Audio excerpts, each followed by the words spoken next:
পরিস্থিতি যে কোনো সময় পরিবর্তন হতে পারে।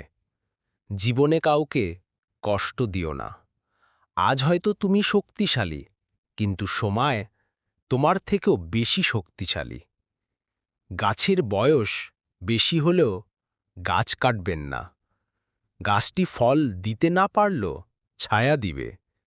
তেমনিও মা বাবা বৃদ্ধ হলে তাদের অবহেলা করবেন না, কারণ টাকা পয়সা না দিতে পারলেও আপনার জন্য দোয়া করবে। নিজেকে শক্ত করে গড়ে নিতে হয়। এই শহরে খারাপ পরিস্থিতিতে কেউ পাশে থাকে না। জুতো আর মানুষ যদি তোমাকে কষ্ট দেয়, তাহলে বুঝে নিবে সেটা তোমার সাইজের নয়।